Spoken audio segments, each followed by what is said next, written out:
Explain a little bit about what we're going to talk about. The topic is beliefs, and this is a topic which is a bit distinct from religious faith. We're talking about more of the psychology of beliefs. Faith is, you could say, trust in something when you don't have necessarily proof of it yet.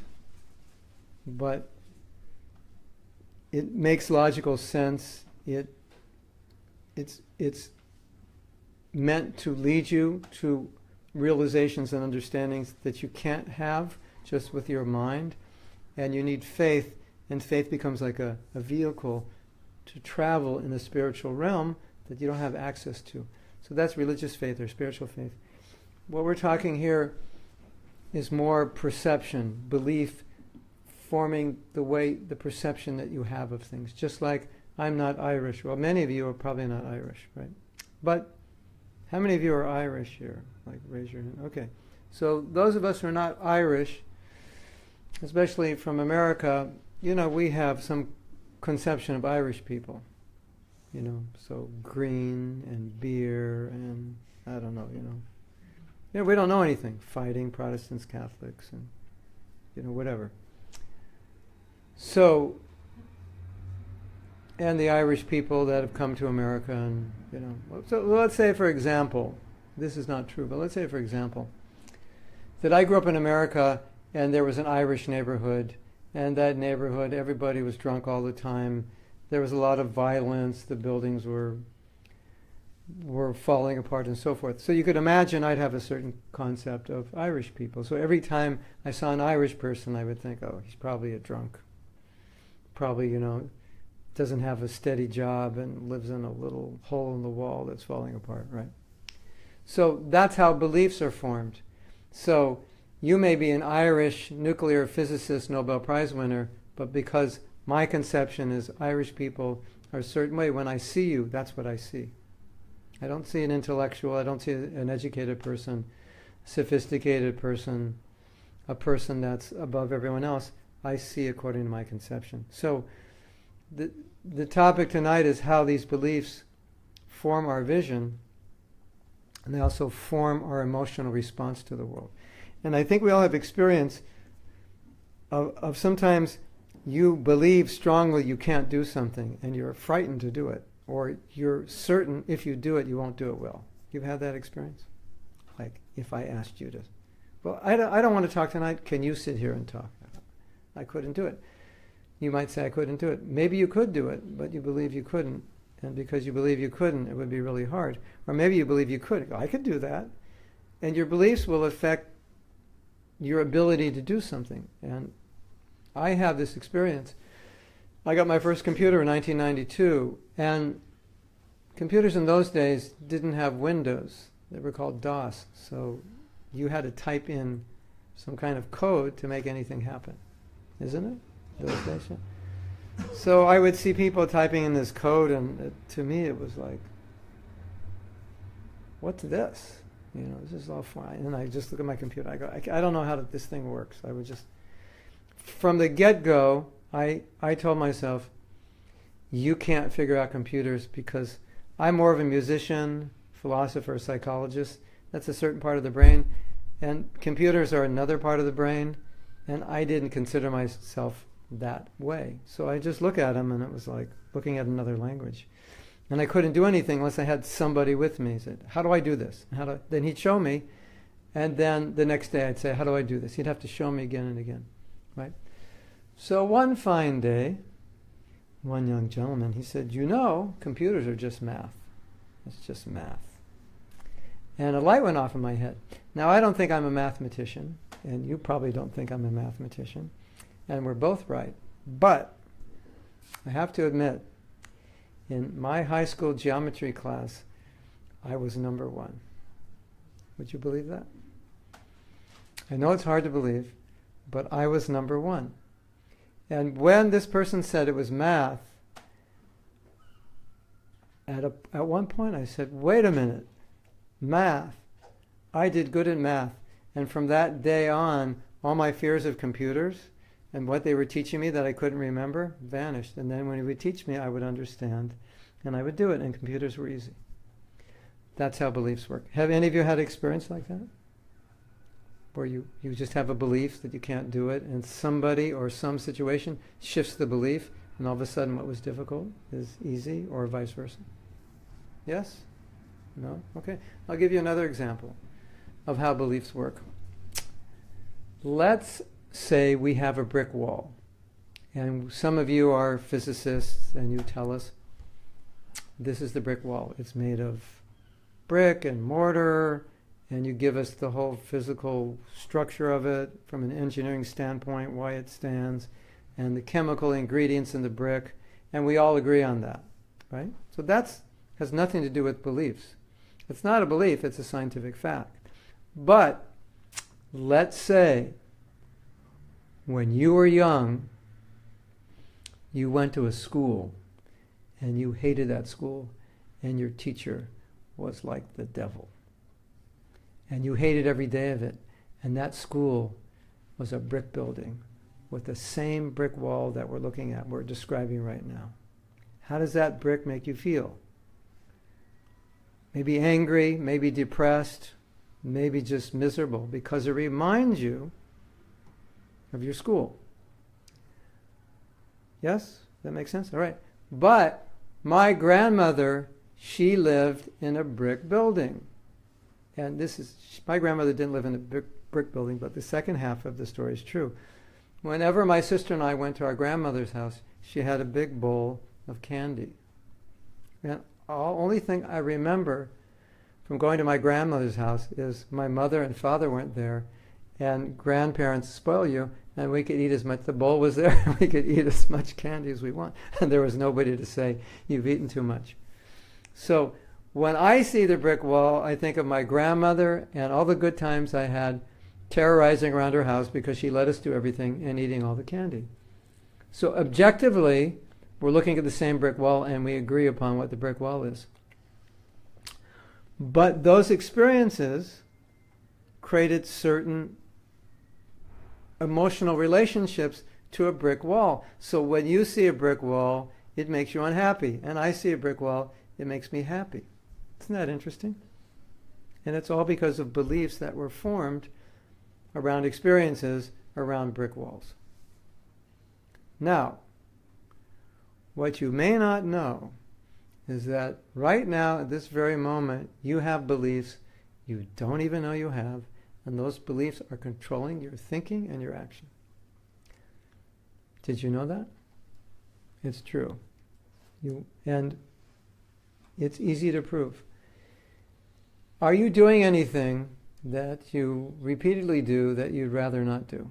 Or are you doing anything that you repeatedly do that you wonder, why do I do that? Because it doesn't really serve any purpose. There are beliefs behind those actions that are causing it. Or any kind of repeated events in your life that keep happening. Like, it always happens to me. You know, I get this far in a project and then it falls apart. Or I get this far in a company and I get fired. Or I get this far in a relationship and it falls apart. I get this far in a business and it crashes. Or whenever I start doing really well in something, I crash. If there's anything like that, and there could be hundreds of things like that, the reason that happens is that you have beliefs that are causing that to happen and you don't know. Can I tell you a story? I've spent, I don't know how many hours, 150 hours in workshops studying this topic, so I had to do exercises. And I'll tell you one exercise I did. It was very interesting. First, let me tell you that I don't read manuals because I don't believe in reading manuals. And I do some recording and I have recording software.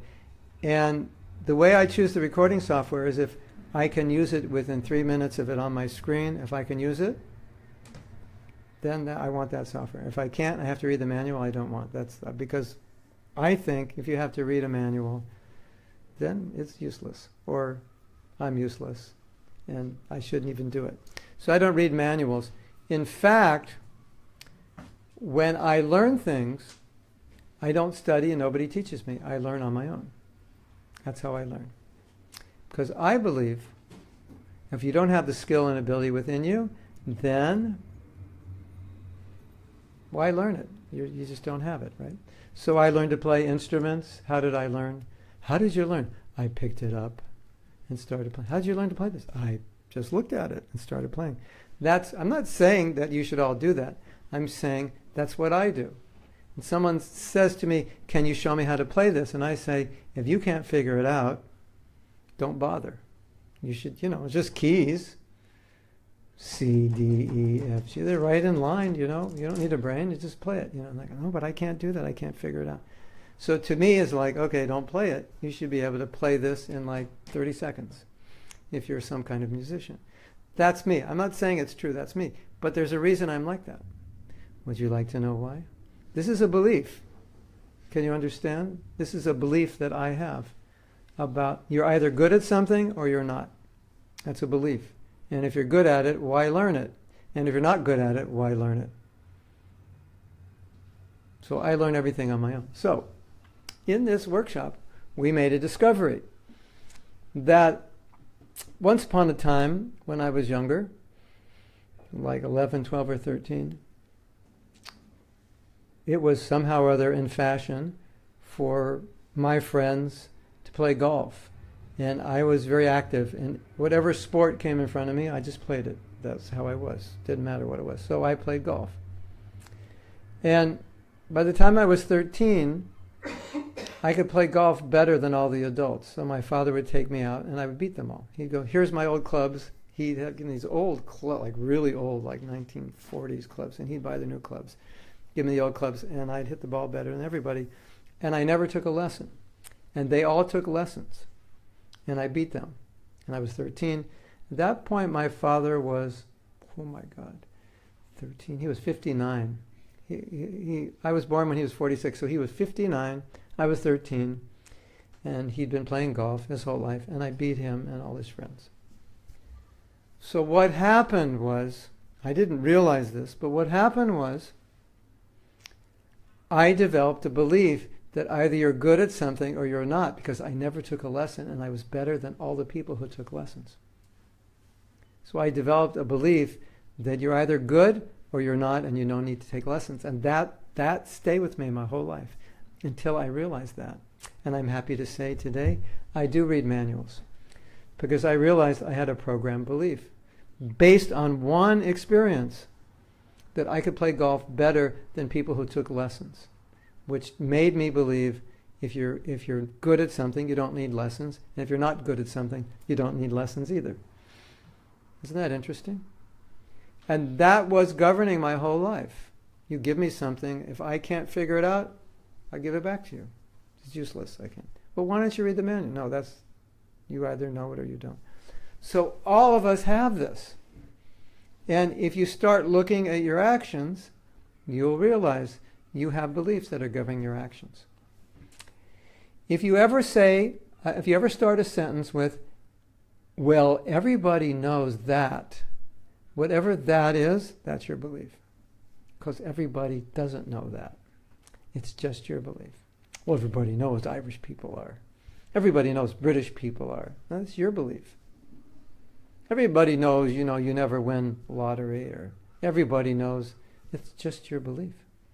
And so, in Sanskrit, we call these beliefs samskars, and samskars are impressions. And in India, you do consciously activities to create impressions that you want so that they'll support what you want to achieve. You actually consciously create habits and impressions and beliefs. But when you don't do that unconsciously, just by living, you create beliefs. Now, for example, you may have sometime have heard a woman say, all men are jerks. Yeah, anyone ever heard that? Women say that? Yeah. They said it to him, right? Yeah. She said it to him. No, she said it to someone else. Yeah. Yes, they say it to me all the time, right? Or the men will say something similar, all women are blank blank, right? So why are they saying that? Because they had a relationship which indicated to them that this woman must be like all women or this man must be like all men.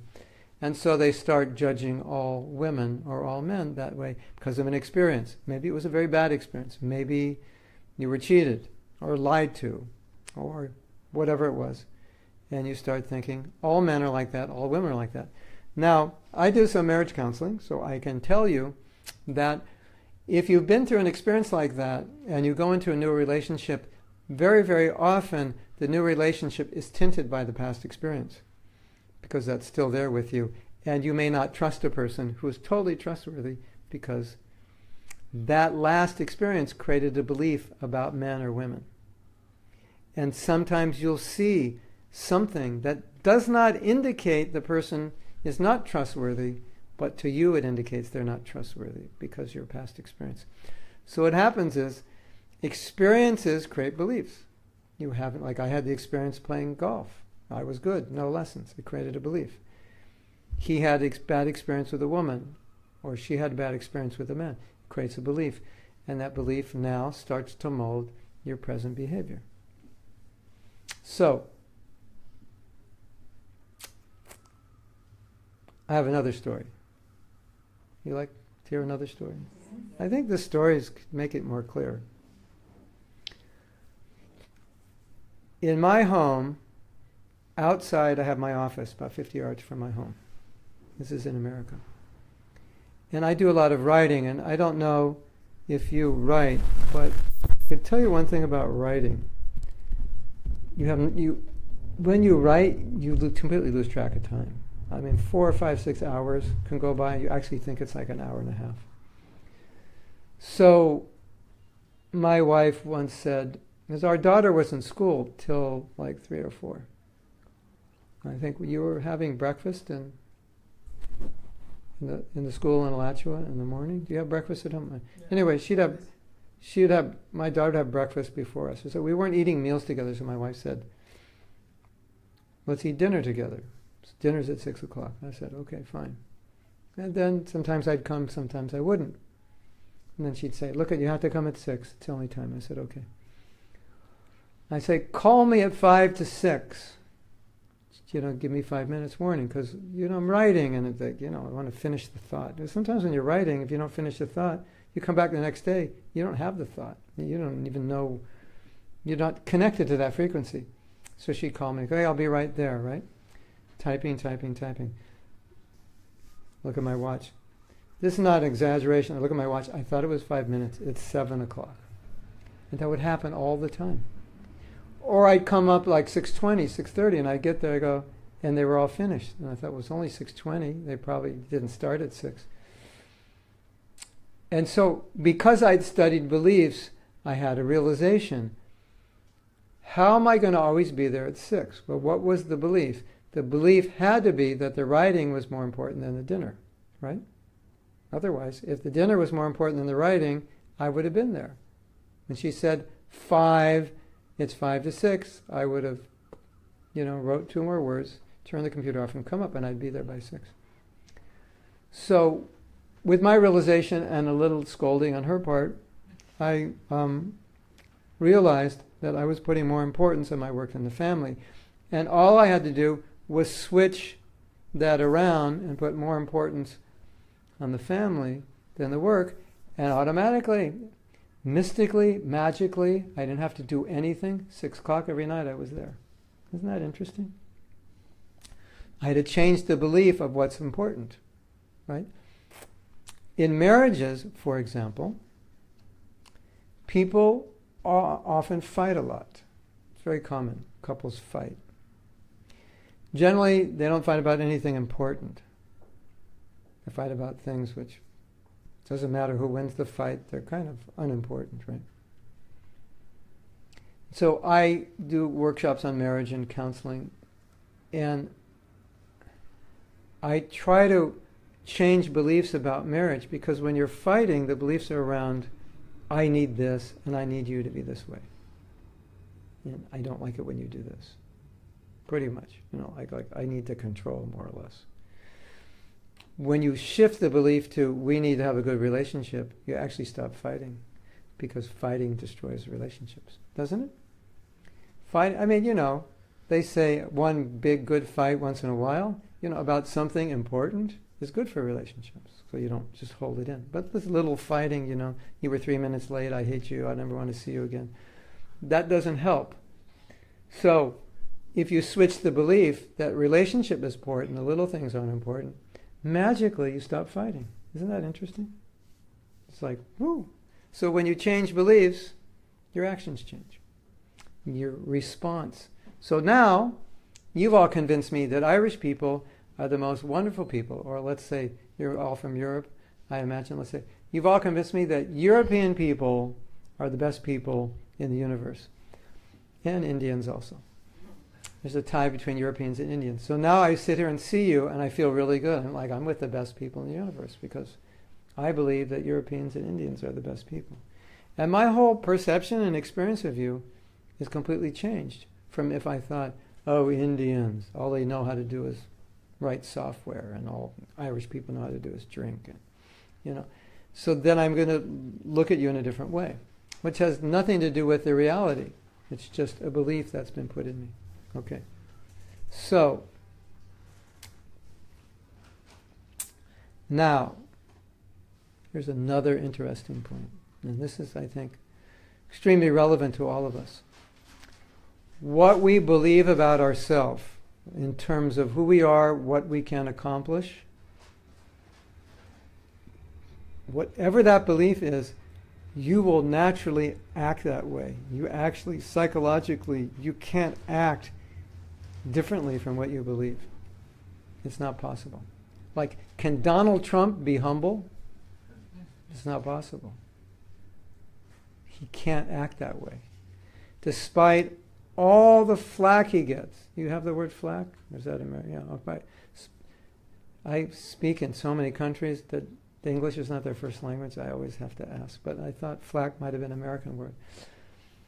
All the feedback he gets, that Donald, don't do this, don't do that. He still does it, right? Why?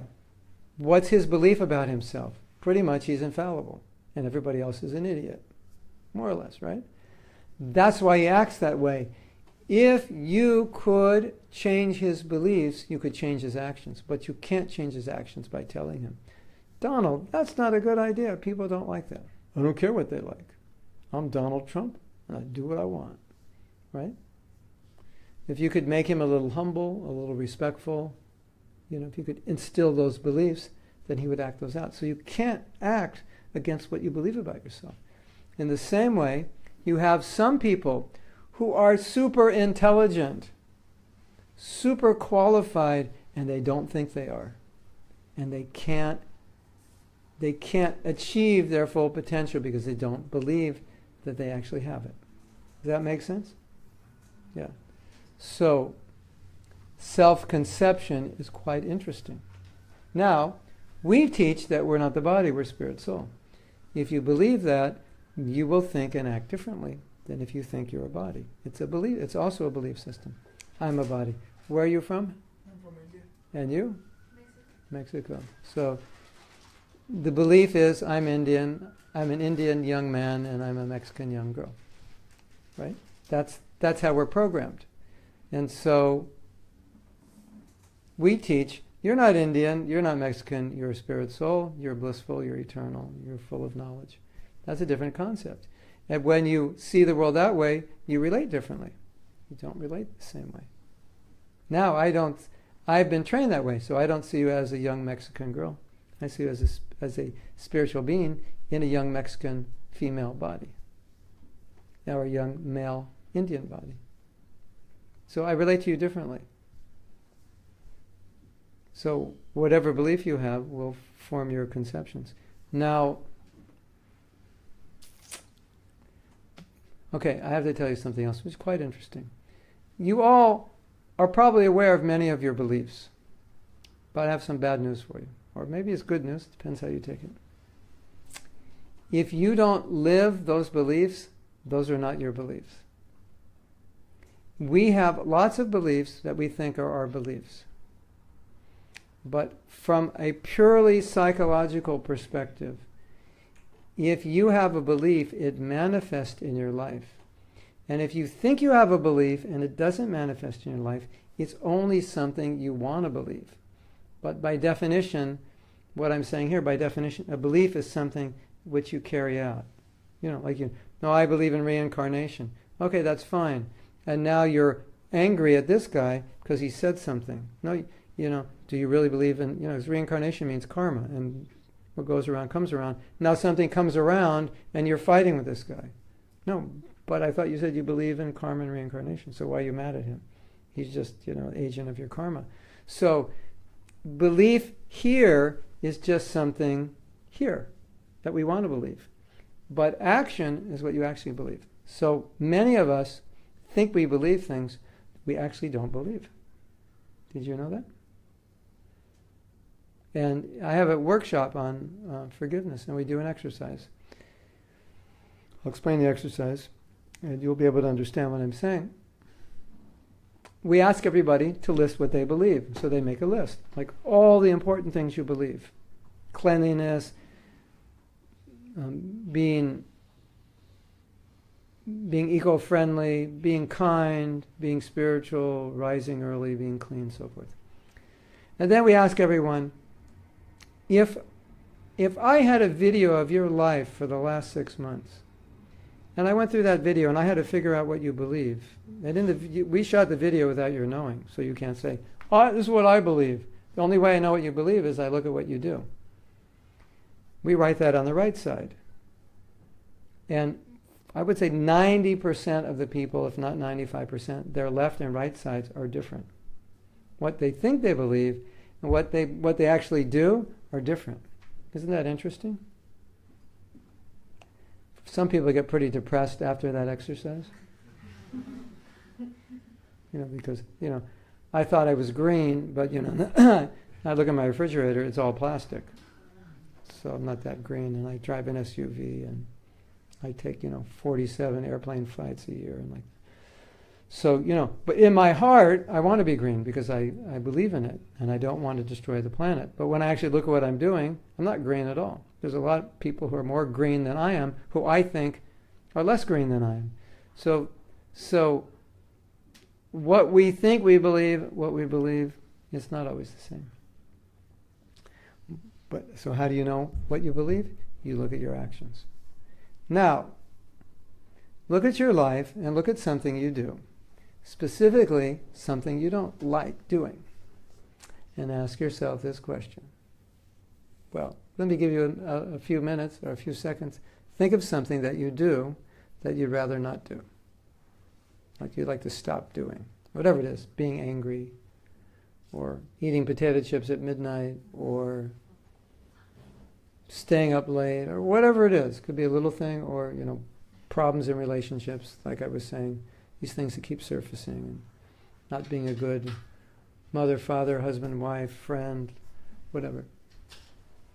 Now, if you think of something you do that you would like to change or you don't like doing, you ask yourself this question. What would someone have to believe to do that? You're detaching now. It's like somebody else. Not you anymore. Like, what would someone... Okay, so let's get an example. Okay, can someone be bold enough to give us an example of something that they do they'd like to change, and then we could kind of use you as an example. I'm eating a lot of sugar at the moment. Okay, she doesn't want to eat sugar, right? So now we ask the question.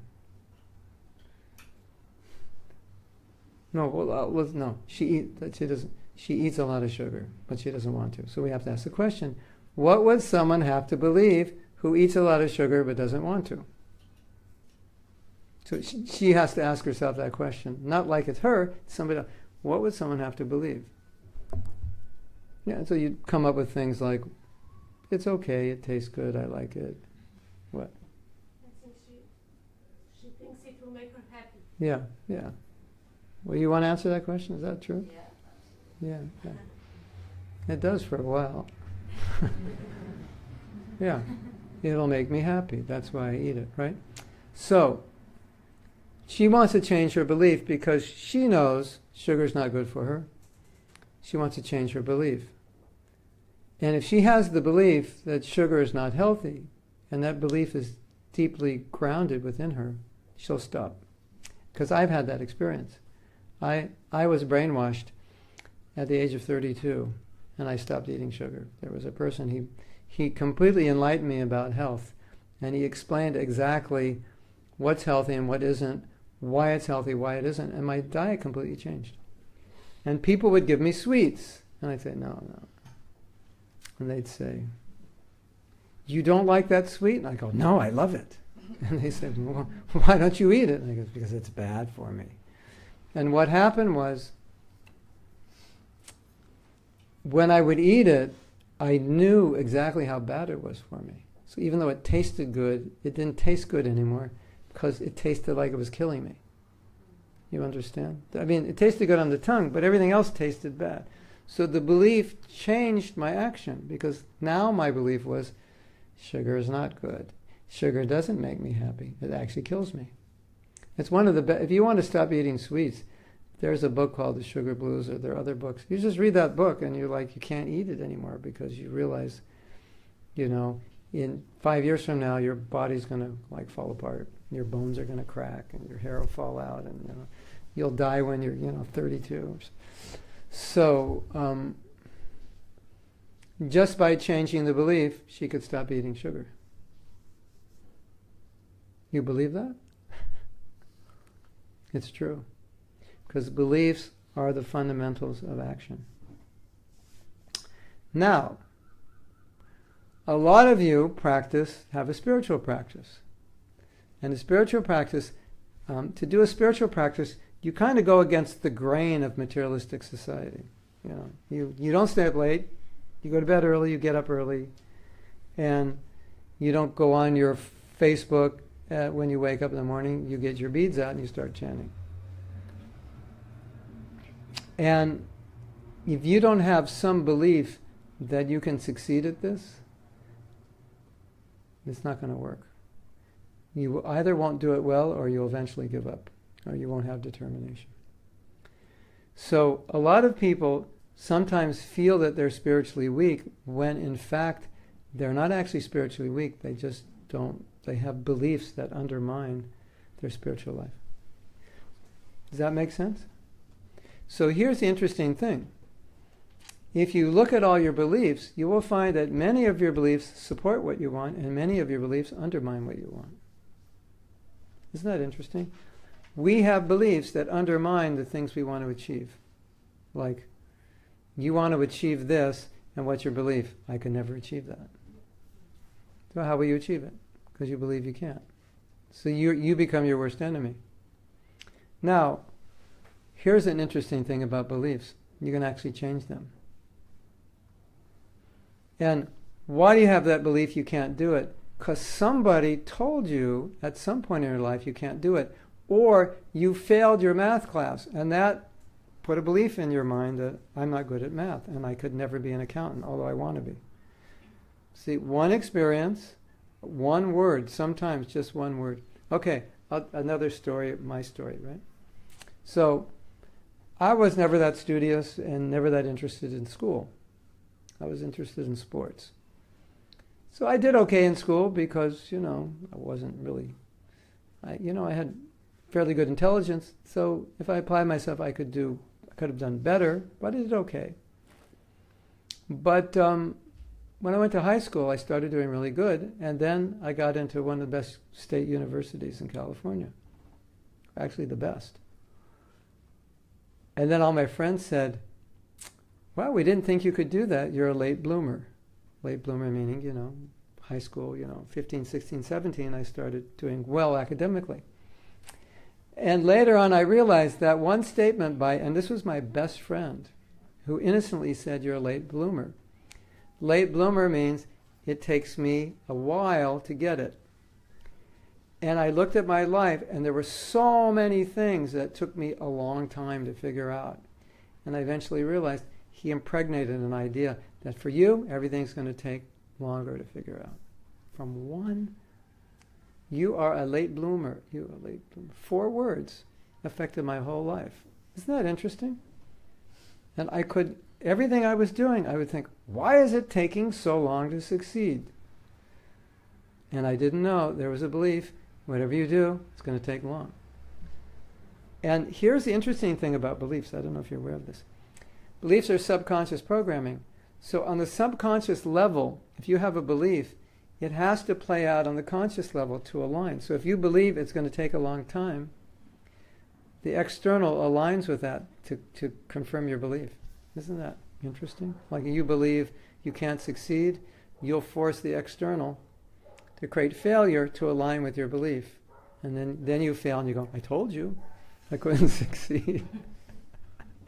So you're like proving yourself. It's like it has to prove itself right. And you see it in a positive way.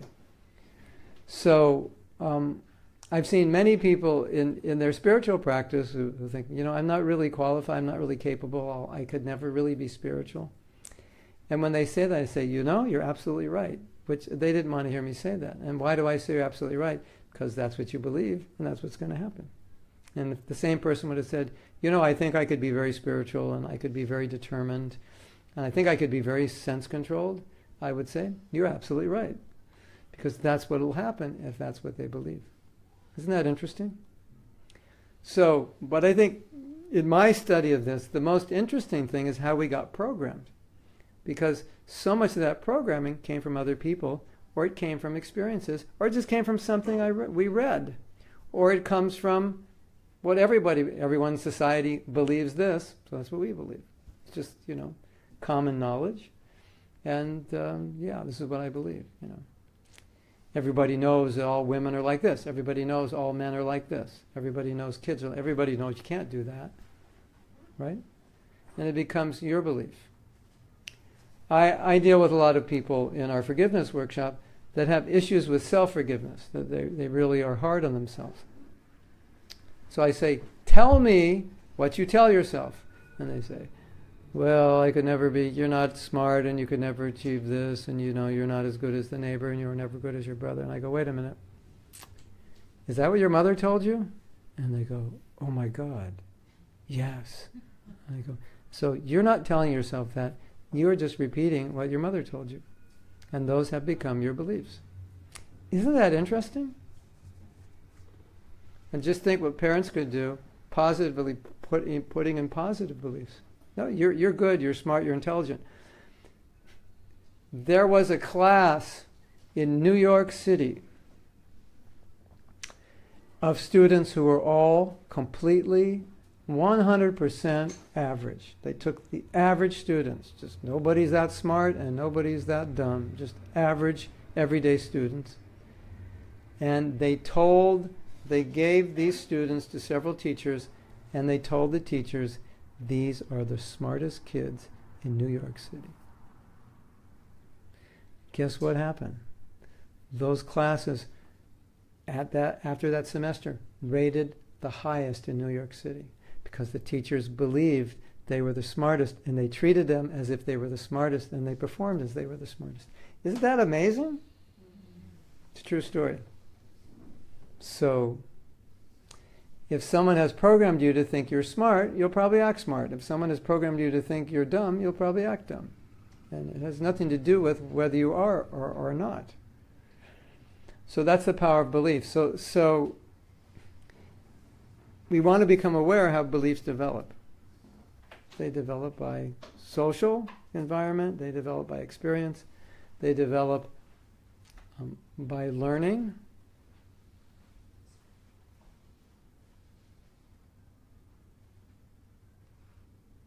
Or they develop because you trust someone who tells you something.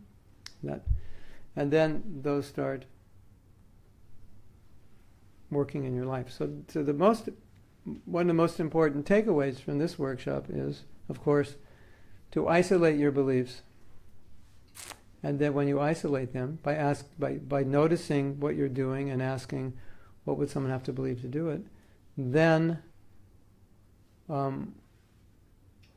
start to look at those beliefs and especially notice the ones that are getting in the way. And then ask yourself the question, what would be a better belief? Like in your case, with sugar, a better belief is sugar is not healthy. Sugar is fun, it makes me happy. Another belief, sugar is not fun, it makes me miserable. or it makes me happy for an hour and miserable for 6.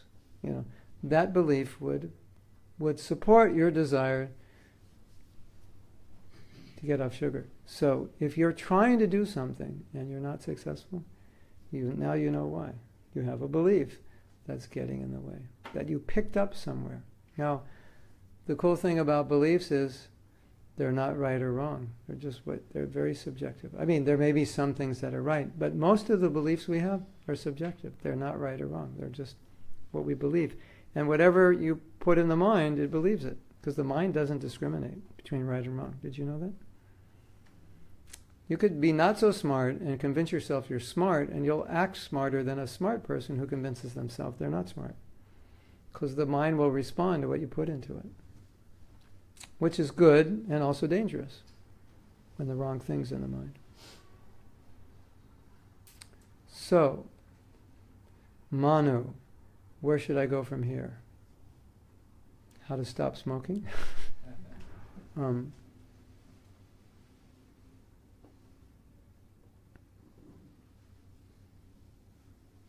Let me go back to this other point. I think I was making this point. I think it's very important.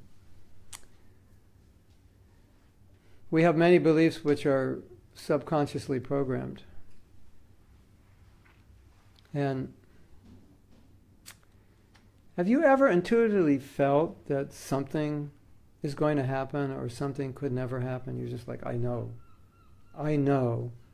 this is going to happen, or I know this is not going to happen. And it happened. Right? And you had no evidence that was true. You said, I know I'm going to get this job. And there's no evidence. Like, you haven't had the job before, but you say, I know I'm going to get this. I just can feel I'm going to get this job. Or I can feel, when I enter college, I'm going to be this. I'll be a professor of physics. I can just feel that. And I say, well, what's the proof? You go, are you good in physics? You go, no, I don't have any proof. But I just feel it. And then it happens. Isn't that interesting? Why does it happen? Because somehow or other you had a strong belief that it was going to happen. And when you have beliefs, as I was saying, because the subconscious has to coincide eventually with the conscious, that's the nature of it. To confirm your belief, something has to happen externally to make it happen. I could never have a good marriage. All right, you won't, because that's your belief. I'm going to have a good marriage, or things are going to work out. In the workshop I did, they have kind of like a joke, and to explain this point, and they say, someone says, everything's going to work out perfectly. And they say, what evidence do you have of that? And they say, nothing yet, but it's going to. Because of the belief that if you have the belief, things will fall into place. So I don't need evidence of it. And most people need, nothing ever works out for me, therefore nothing ever will. But if I change that belief, everything works out for me, what's the evidence? I don't have any yet, so that's a belief that there will be evidence. And it's not based on past evidence. Now, the problem, you want to hear the problem? Well, you're going to hear it even if you don't want to. And this is really important. The problem is,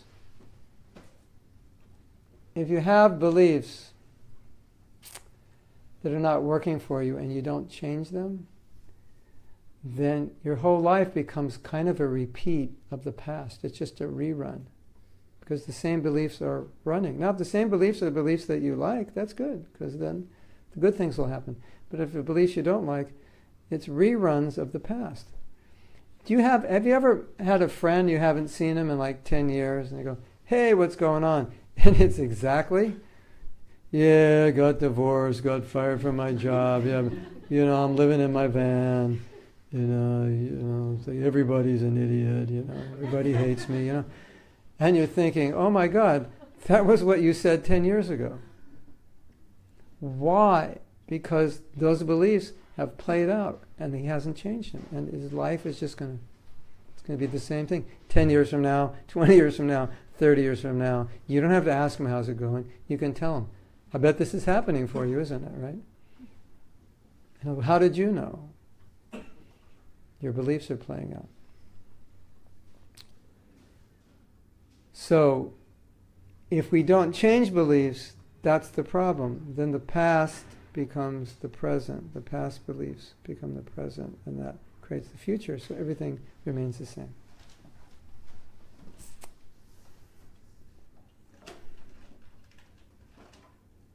Now, in spiritual circles, it's interesting. Because there's a saying, you know the saying, I'll see it when I believe it. But in spiritual circles is, excuse me. I'll believe it when I see it. Right? In spiritual circles is I'll see it when I believe it. It's the exact opposite.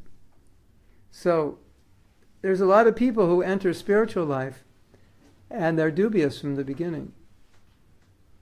And because of those negative beliefs, I have seen personally, many times, when a person has negative beliefs about spirituality, all those beliefs manifest. This is not true, it's bad, it's wrong, there's no God. And they have all the proof for all the things that they want to believe. And I've seen personally that not only do they have proof, but situations align themselves to demonstrate to them the very things they believe are not true about spirituality. I've seen it time and time again. And I've seen when they shifted, everything else shifted. The whole thing just turned around 180 degrees, where all the right things came into place. And I've seen it again and again. It's mystical. I don't believe in this is that and that. And then they have so many experiences to verify their doubts. And if they start to believe, they have the opposite experiences. So it's kind of a dangerous universe, because your beliefs will verify themselves, and then they'll become stronger. I told you I could never do that. So you tried and you failed. Why did you fail? Because you already knew you were going to fail. And your failure confirms the belief, which ensures you will continue to fail. Does that make sense? Yes? I just wanted to ask you if you can explain a little bit how this, what you said, relates to karma.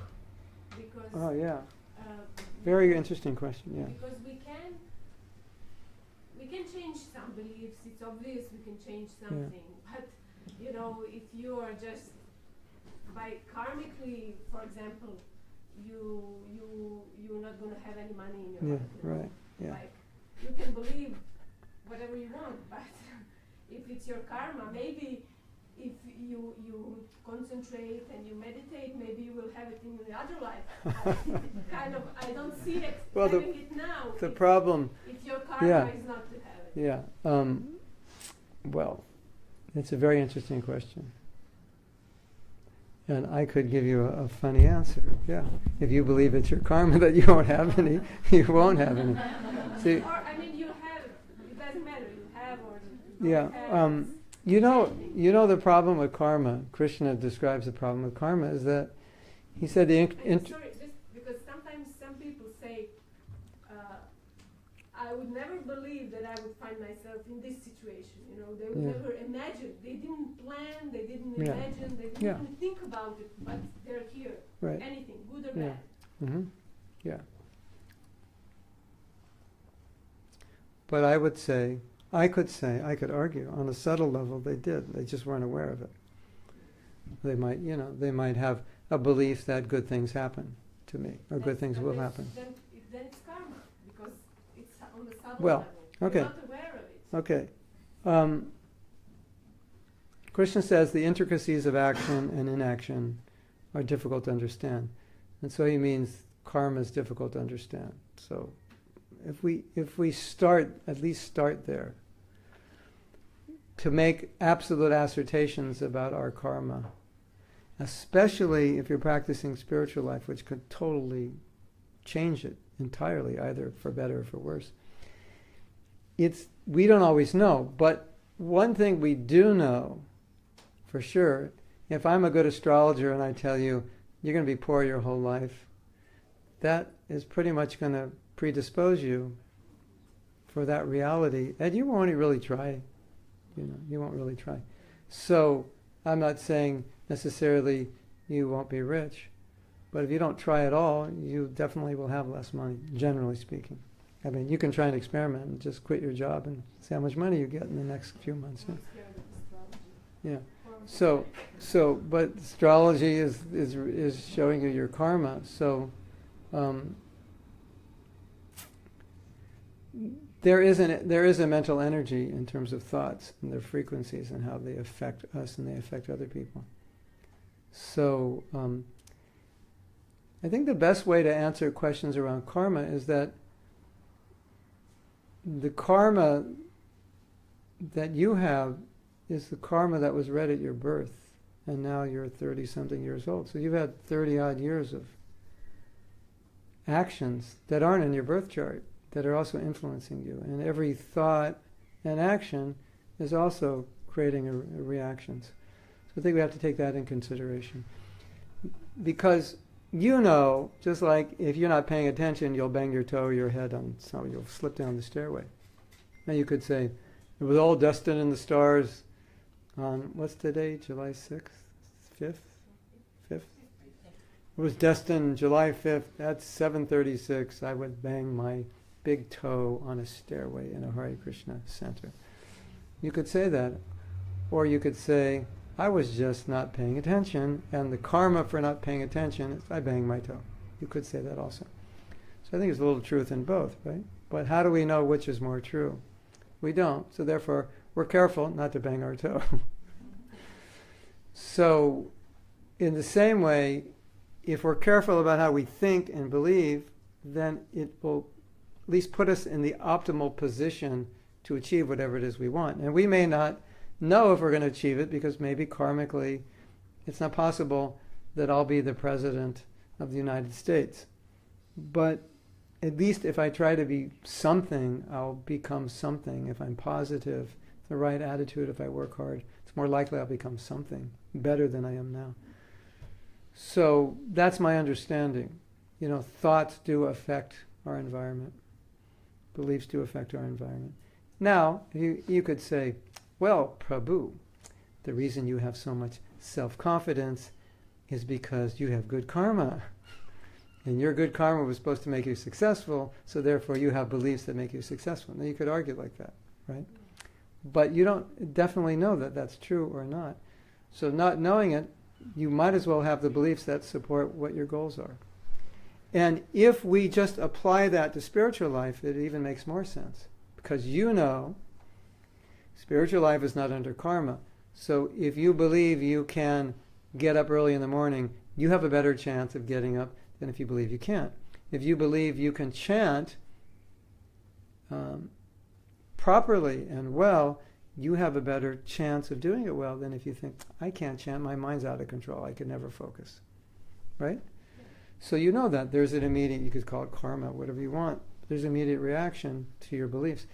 I gave 4 lectures, or maybe 2 hours each, on how our psychology has a complete effect on our spiritual practice. Because I saw it so clearly. And how we're in control, we can control that psychology, that attitude. Some people will say things like, I could never, blank, blank, blank. And that basically destroys their hopes for achieving the blank, blank, blank. Isn't it? In our society, we're a spiritual society, so we're trying to achieve spiritual goals. And many people will say, I could never achieve this. Which, if you think about it, is the absolute worst thing you could ever say if this is what you really want to achieve. Isn't it? You say, I could never achieve this, but you want to achieve it, you've kind of destined yourself not to achieve it. Because it sets up a belief system and an attitude and an energy. So that's my realization. Is that all right? Yeah. Yes. Yes. So Wait, I have an answer for you. I wanted to say something because on Sunday she asked a question about, right? You asked a question about how is it that you can understand something with your head, but you don't do it? And this partially answers it because you have beliefs. Like your head understands it, like I was saying before, but your belief system doesn't. But what we understand is we've had many lifetimes, so we're conditioned to think in a certain way and believe in a certain way for so many lifetimes. So then you come across new information, but the wheels are spinning in the old way. So just information alone doesn't stop it. It requires practice, because what we're talking about here is if I have beliefs that don't work for me, I have to replace them with beliefs that do. Or I have to replace it with new habits. Right? So slowly, practice new habits. Yes, okay, your question. Well, it's regarding about these patterns you say that we get when we are small. Yes. I have experience with this. I was working with children, and just my question is, this is so obvious. Everything you said, this is so obvious that when a child is like gets this, branded in different areas, like for his behavior.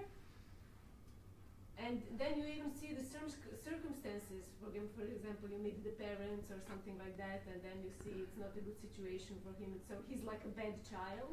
Mm-hmm. And it seems to me that everybody is like putting a brand on the child. Yeah. And it seems that he is doomed.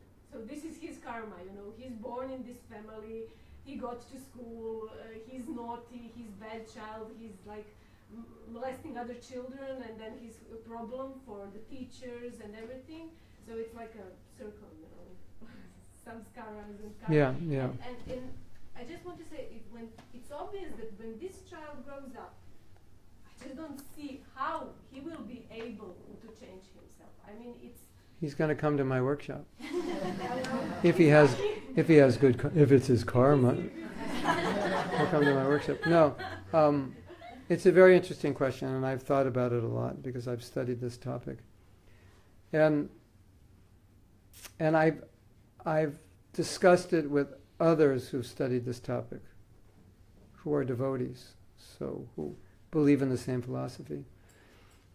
And the conclusion we came to is that when you understand something is right, when you understand something is true, at that moment you have to apply yourself to do it without consideration of the past. Because you don't really know how your karma is going to play out. All you can know is what's the optimal position to be in right now to achieve whatever it is I want to achieve. So let's say, applying that to one of those boys, you meet the boy when he's 18 or something. Say, I was your guardian or teacher, and I saw that you've been programmed. Do you have problems with this? And they go, yes, I do. You don't want to say, well, I'm sorry to tell you, that's just the way you're going to be. Right? You want to say, yeah, it was just your karma, and you must have been really bad in your last life to get parents like this. And just in regards to that, this is what happens a lot in spiritual movements, especially in it's like you say something, you confide in somebody, and say, sorry, it's your karma, you're dying. Yeah. He's saying to you, it's your karma. Just got run over by a truck. Oh, Prabhu, you have some really bad karma. I don't know if I should take you to the hospital because it may not be your karma to get better. Let me look at your chart and see what it says, because I don't want to interfere with your karma. So then it starts becoming ridiculous, right? So the conclusion we all come to is that you do what it would be the optimal thing to do. Let's say, using this boy as an example, would be to help him understand how he's become conditioned and programmed and how it's playing out, and let's work to change that, so you don't think you're bad and wrong and stupid and useless. And then you do that, and then you'll see what the karma is. But you can't just say, oh, it's just your karma. You always want to try to do what's best. Just like, well, if it's my karma, I'll become a Nobel laureate. No, but you have to try, right? Because it's not going to happen if you don't try. Now, you try your best, and you could say, well, if it's my karma, it'll happen. But still you try your best because you don't know if it's your karma, necessarily. So that's all you can do, is put yourself in an optimal position, materially or spiritually. Otherwise, karma will just completely control you. And wouldn't that be interesting that you found out that the astrologer you went to was completely wrong, and your whole life has been, filled with beliefs based on what they said that were all wrong, and all those beliefs played out. That could happen. Does that make sense? Yeah. I think it's the only thing that makes sense, really. So, you want to have some fun now? Can I ask a question? You can. That is kind of fun. Yeah, ask a fun question, and I'll give you a fun answer. Okay, like in terms of constructing verifiably true spiritual beliefs, it can't be just a matter of blindly following philosophy. Maybe this is a pretty long question, but how does one actually construct real spiritual beliefs that act as kind of a reinforcing loop, which allows them to actually truly progress spiritually and not just kind of be blinded by beliefs, which can also happen. And there's many exceptions to any beliefs you have, except in those cases where it's Well, you go back to that statement, I'll see it when I believe it. So, in the introduction to Bhagavad Gita, Srila Prabhupada, our spiritual master, said, I would say an answer to your question, he said, you don't have to believe it, but believe it theoretically. Because if you intellectualize it too much, you kind of keep yourself in a position where you won't be able to get any experience. It's like you work against yourself. It's like saying, when I get experience, I'll believe, but I'm not doing anything I'm not putting myself in a position where I could get the experience. So he's saying, at least if you accept things theoretically, you could enter into a realm where you could get realization and experience. And you can always pull out, so it's not intellectually naive. It's just, okay, I have to at least accept this for now. Let me accept it for the next week and see if it works. Something like that. If it doesn't, I'll pull out. But if I don't have some degree of acceptance, at least on a theoretical level, I won't be able to enter into certain understandings because I'll be intellectualizing it to the point that I can't have a spiritual experience because it's all in my head. And I'm analyzing it according to my conditioning, which is basically I'm going nowhere. I'm just viewing it from start to finish in one way because I'm not allowing the information or the processes to change me, because I want to be changed before I believe, but I'm not willing to do the things that would change me so I could believe. Does that make sense? It's just the nature of the spiritual process, because it's transcendental, so it's above the material. So you can't access it mentally, intellectually. You can only access it by being open to it theoretically that it's true, and then giving yourself to a process to see if it works on you, and there's transformation and there's realization. Like in Bhagavad, there's a story. Okay, this will help you. Who wants to hear a story? This is a great story, because this story explains the foundations of spiritual realization. So there was a professor. This takes place in India. There's a professor. This was probably in around 1930. So India in 1930 was quite a spiritual place, and very conservative, traditional, and many people, average people, were very spiritual. So this professor came to see the spiritual master, Srila Prabhupada. He said, I have a question I want to ask you.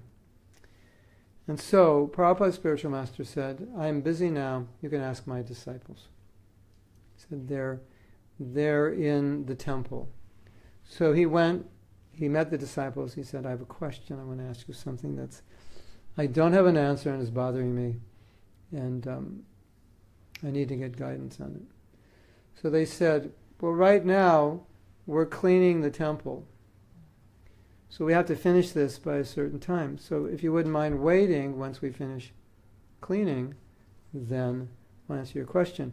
And because at that time in India, people were very pious, even though he's a professor, they said, would you like to help us? Which, maybe in our culture would be, professor comes to see you and you give him a mop. Could you mop for 5 minutes and then we'll meet? But because of that culture, and he was a religious man, he said, okay, I'll help you. So he helped. He did some cleaning, which we call seva, which is service. Seva means devotional service. It's done without any desire other than to please Krishna. So he did the service, finished the service. He didn't ask them a question. He said, never mind, it's okay. He went back to Prabhupada's spiritual master because he asked him, after you speak to them, come back. And he said, did they answer your question? He said, no, the answer came while I was cleaning. I didn't have to ask. So the cleaning, it's not like you're going to go home and just clean anything, but this was cleaning in the temple. It was service. Through service, Krishna revealed something that you couldn't understand any other way. He was trying to understand it here.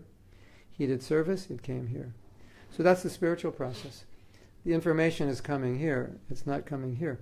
To some degree it's coming here, but there's limitations for what you can understand with your intelligence. Krishna says, I give intelligence. So we all have intelligence, but it has limitation. And there are certain things which are transcendental and therefore impossible to understand with intelligence, which is material. It's a material instrument. It's the wrong instrument. You're trying to figure out how loud I'm speaking with a camera or with a light meter. That measures light. It doesn't measure sound. So intellect can measure material, but it can't measure spiritual.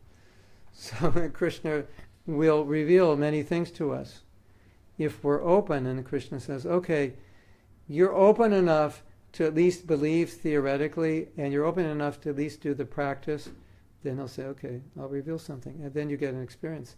And you get experience and realization that's not from this realm. And then you realize, oh, that's how the process works. Is that okay? Yeah, and also in a way, there may be cases of you can't really properly worship God with your mind and with meanings, or prayers help, but it's more about kind of like the heart and the soul, and in a way,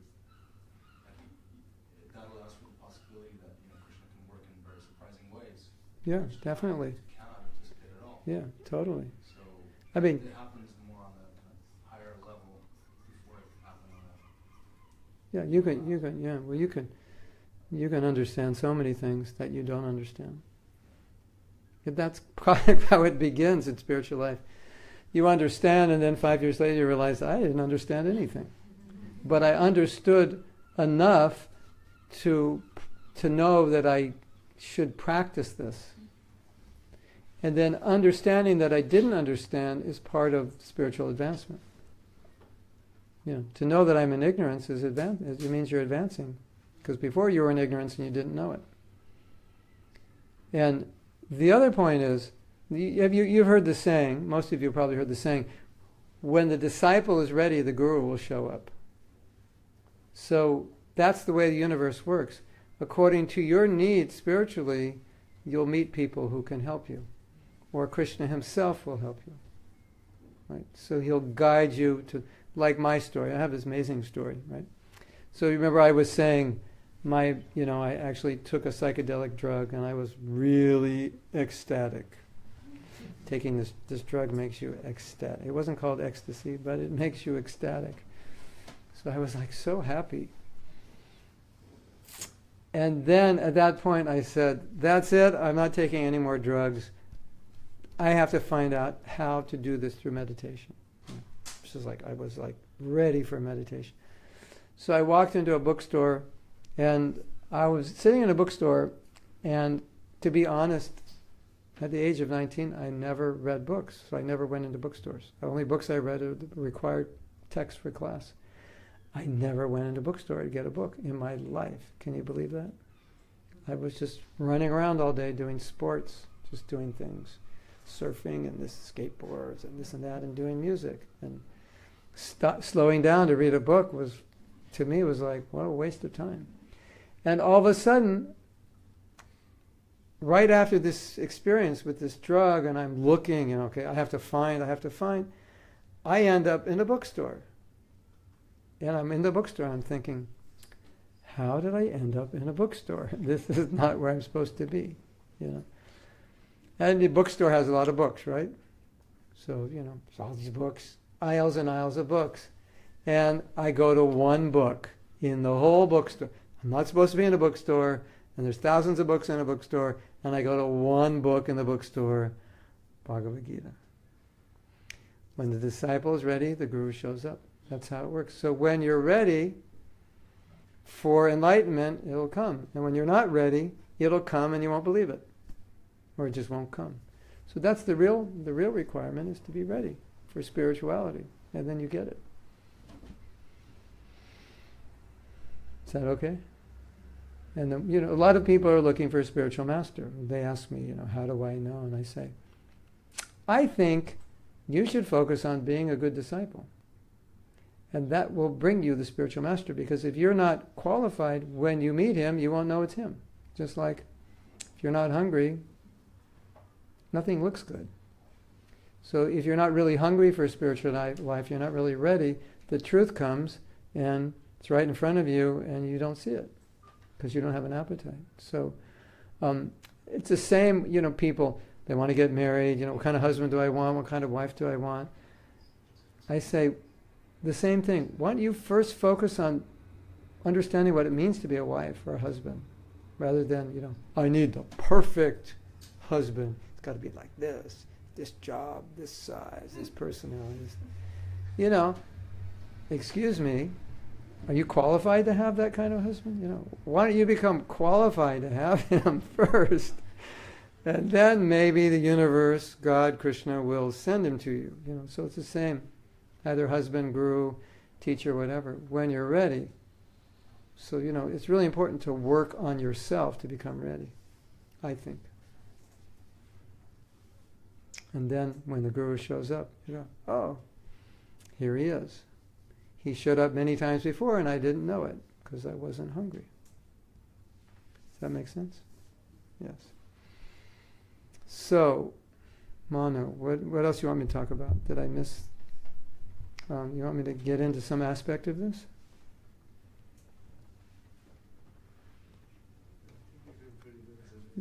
This is a very fundamental. It's just like to get you thinking about your life and starting to understand how your consciousness works. The greatest thing about this is that no matter how you're conditioned, you can change it. No matter what you believe, you can change it. Because you just see how easily you got it. It was just somebody said something or some experience, or just everybody in society believes a certain way. You grow up, your parents don't like Catholics, so you don't like Catholics. What does that have to do with anything? You got so many Catholic friends, they're fine. But Catholics in general you don't like, or Protestants you don't like, or whatever you don't like. You could change all that. As you change it as you want it to be. You restructure your life. And you will find what's most interesting, especially for most of us who are doing spiritual life, we know that in spiritual life, one of the main things we deal with is getting the mind to focus on the spiritual path, right? And sometimes it focuses on very self-centered, egotistical things. It becomes envious, lusty, greedy, competitive, and so forth. And what you'll find that's so interesting is when you're trying to control your mind, sometimes you have experience you can't because you have beliefs that are generating those thoughts. And you say, I need to control my thoughts. And I'll say, no, you don't. You need to control your beliefs because your beliefs are the machine that's creating those thoughts. If you change the belief, the thoughts change. Right? I'm always putting myself down. I'm so bad. I'm so this. Yeah, why? Because that's what you believe. Change the belief that I'm fine. I'm okay the way I am. And you don't have those thoughts anymore. Isn't that simple? So, ladies and gentlemen, I have some good news for you. You are okay the way you are. So all those thoughts about you're not okay, they'll go away. Yes? So it sounds perfectly simple and logical, But The famous but. It's Yes. so difficult to change patterns. Yes. Because I agree. I see in my life, for example, I kind of feel I have more problems with emotions than thoughts, I'm like a woman, with emotion, but I see myself acting like my mother, for example. Yes. Emotionally. Something happens, Yes. just everything that goes out, it's Yes. like, not me, it's her. This Yes. is just happening. Yes. So, and okay, I'm aware of this, and I understand it's not good, but it's just, you can't do anything because emotions. That's a belief. That's a belief. Okay.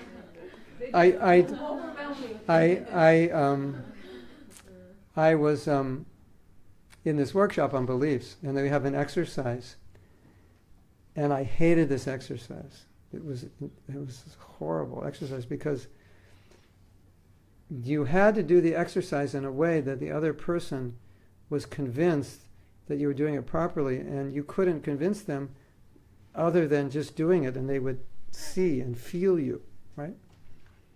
And the exercise went like this. You have to believe. They give you something to believe. First belief, I'm happier than I've ever been in my life. And you have to believe, you have to, on the spot, believe that and get the experience to feel happy. Because if you believe it, you'll have the experience. Because that's the philosophy. Beliefs create experience. So you have to say, I'm happier than I've ever been in my life. And the person who's working with you go, nah, you don't believe that. I'm happier than I've ever been. And you're learning how to change beliefs. So you finally you actually start feeling happier, right? Guess what the next one is? I'm more miserable than I've ever been in my life. That's the next one. You have to switch into that, right? And they go through these opposites. And I hated it because you couldn't fake it. I guess I'm really good at faking, and now I couldn't fake these are trained counselors. They say, like, fake it till you make Yeah. it. I no. I don't like it really. Well, but the funny thing is, when I would come time to do the exercise, right? I'd sit down and I'd go, they go, that's a belief. It's like they'd show you how everything, I just go, that means I don't like this, I can't do this. So they were showing us how subtle it is that you have all these beliefs. I can't change beliefs is a belief. Isn't that interesting? So my mother programmed me, and this is how I am. That's a belief. Right? Now, so we'll use you as an example. Just how would you want to change this? So the next question is, how would you like to believe? My mother programmed me to believe A, B, and C. I would like to believe D, E, and F. So that's where you start. That's how I'd like to believe. And then, how could I believe that? Well, fake it till you make it sometimes works. I have to start acting that way to get the experience that I'm not the way my mother said. But I have to congratulate you. At least you realize you're like your mother. A lot of people are like their mothers, and they don't realize that. They don't think they are. Yes. So that's a good starting point. At least you're aware. Well, it happens also when you work with children, because they just teach you this. Because when you look at them, and then you're just thinking like, what's wrong with this kid? Why is he doing this or this? And then you're just trying to, find out what's happening with the child. And then you talk to the parents, and you just understand. You see the parents, yeah. Yeah, you understand it's like completely. So you can reprogram and say, when your parents tell you this, don't believe them. Believe me, you're like this. You can start reprogramming. You can start a whole revolution in that school, of reprogramming children. Yeah, because I actually always said that, I like the bad kids the best. Because really, it's like, okay, this is a belief, but they're really, 99% of the time, they're more intelligent, they're more creative, they're I kind of feel they're... Other ones who are less disciplined. Yeah, but Yeah. they just want to... Yeah. They want to pose these rules with Yeah. make them do. You have to be good, and then he says, okay, why do I have to be good? I like it because it's they're thinking about it. It's not like these good kids, they're just good and nothing's going on. Well, not you so know, much progress. yeah. But I'm not saying the good thing, the good Yeah, kids are bad. I understand. Yeah. Our society has so many wrong beliefs. Yeah. You know, that certain things are good, which aren't good, and certain things are bad, which are good. So, Prabhupada said, the naughty kids are the smartest. So that's another way of looking at it. Yeah. Yeah. Because they Okay, anyone have any questions, comments? One more? Yes, one more. That's okay. I may have trouble formulating, but like if the spiritual path is real, right? Yes. We have to get real. A lot of people, let's say, who are atheists, they're very real about God. They see God as somebody who's not. It's so great, right? And it's true. I mean, they're right because historically that's just. Oh, they see evil in religion. Is that what you mean? Okay, Yeah. right, no problem. But like, let's say, and then you suddenly join a Hare Krishna movement and say, God is all attractive and all good, and everybody says that, and they have thousands of lines of shlokas and scriptures, but they don't really feel it or act it out. Mm-hmm. Could that be because they, in themselves, haven't actually properly undergone this process of, establishing a real connection on God between, based on the reality of themselves right now, and the reality of God right now? There could be many reasons, but And some atheists, for example, like there's Yeah. atheists who are kind of discovering God, like getting Yeah. a direct darshan, but Yeah. that's because they're real. yeah. They're not faking. Well, They're not Yeah. faking ever. yeah. It could be that, or it could just be that it's a gradual process and they're on the beginning stages. The way Prabhupada would deal with that, he would acknowledge what you said, but he said at least they're on the path. So they're immature. And different people will have different experiences, and they'll achieve different levels. But the point is, if you do it right, you will get to a higher level. But a lot of people don't do it so well, or they don't do it for the full duration, Got to take the antibiotics for 6 days, otherwise it comes back again. So some people give up on the path.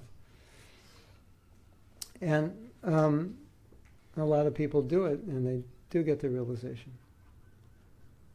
And they're getting it every day, and they're getting more every day. But the beginning is difficult, and you'll make a lot of mistakes. So what you see with those people who are supposed to be spiritual or aren't, you're seeing their conditioning. Their mind and heart are determined to achieve success, but their conditioning is keeping them in a difficult position for some time. And it's the question if they follow through on it. But like we were saying earlier, it's natural. It's the natural state. So, there are a lot of religious people who do bad PR for religious movements. And to me, it's kind of like going to a hospital and complaining, this is a hospital, why is everybody sick? You're supposed to cure everybody. Something like that. So people come to spiritual movements who need help, and some of them are pretty sick. And so we try to help them, but it takes time. And a lot of people see the sick people and say, what's going on here? I thought, this is pure. Why you have sick people? I mean, that's my personal experience. And, you could switch it around the other way and say, well, the religious movement it's magnanimous because it's allowing people who are very sick spiritually to enter and go through the process. It's not discriminating. And so you can get a bad rap for doing a good thing because it has people who don't ideally exemplify what the teachings are, but it's to be expected. Anyway, that's the goal. We're trying. And I think the devotees who've practiced for 40, 50 years, many of them are doing very well. They're happy and they're manifesting very good qualities, and they're compassionate, they're not self-centered. At least that's what I see. Is it at the price of them stepping on people who didn't succeed? Well, if they did, then they would fail also. I mean, you can do that for a while, but you'll crash. You can do anything wrong for a while and get up, but what got you there won't keep you there, because when you get up there, you have to do the right thing. So if they did get up by doing the wrong thing, they can't stay up unless they do the right thing. And there are many people who did the right thing all the way. But it's a natural spiritual law. If you get up and you don't maintain proper spiritual practice, you'll crash. You can't stay up. Krishna will say, okay, it's time to go. You're not qualified for this. So that's its own system. We don't have to do anything about it. It'll just happen. So if someone is doing well, that means they must be doing something right. If they're still going on. And if they're making mistakes and they don't rectify it, then they'll hit a wall sooner or later, and they won't be able to go far. Is that okay? Yes. Another question? Oh, yes. Yes. Sorry. Sorry, I don't know if you understood before about the karma and the beliefs. I can't see any relation. Because if you believe in something, the karma doesn't matter. Because something is already traced for you. But if you can't change your belief, Okay. all the karma, I don't know. It's pretty subtle, but think of karma like a map. Okay, let's say we all have Irish karma now, right? But Ireland is, you can go to a lot of places in Ireland. So we all have Irish karma. Let's say we're on this island and none of us can get off. So that's our karma, right? But within this island, I can go one place, you can go to another place. So although we have Irish karma, we still have choices within the Irish karma to go to different places in Ireland. So karma it's not just absolutely exactly one thing. It's like a map, and within that map there's variations. But you can't go off the map, so you can't go off the island. You have Irish karma, you won't end up in the UK. You won't end up in America. But by your choices, you may end up in North Ireland, South, East, West. So that's how karma works. At the same time, how you're thinking is affecting you right now. Isn't it? Like it's affecting your body and your emotions. So that's another kind of karma. It's like immediate karma. So Is that a reaction of your action? it's I would say there's two. You have a body. So that's a reaction of your past karma, right? That's obvious, right? You were born in a certain country, and you can't change that. That karma's already there. But how you're thinking right now, you could change. You can choose. And the result of that choice will affect the results. Now you could say, well, my ability to choose must have some connection with my karma. Okay, it does, but not entirely. It's not entirely controlled by your karma. Maybe you have karma where you're a more decisive person than someone else. But you're still responsible for your decisions, and your decisions will have reactions. It's all subtle. It's so subtle, it's hard to make sense of it. But it always comes back to this point where, how do you know exactly what your karma is? All you can do is try to think properly, do what's proper, and see what result you get. You can't think, well, I just have karma, so I don't have to do the right thing. And then when you take it to spiritual life, when you come to spiritual life, your karma doesn't affect you anymore. It's completely in a different realm. My spiritual master, Srila Prabhupada, he had karma to be one of the wealthiest people in the world. And he said that his spiritual master didn't want him to be wealthy. He wanted him to come to the West and teach about Krishna. So he said his spiritual master intervened with his karma, and all his attempts to become wealthy, they all failed.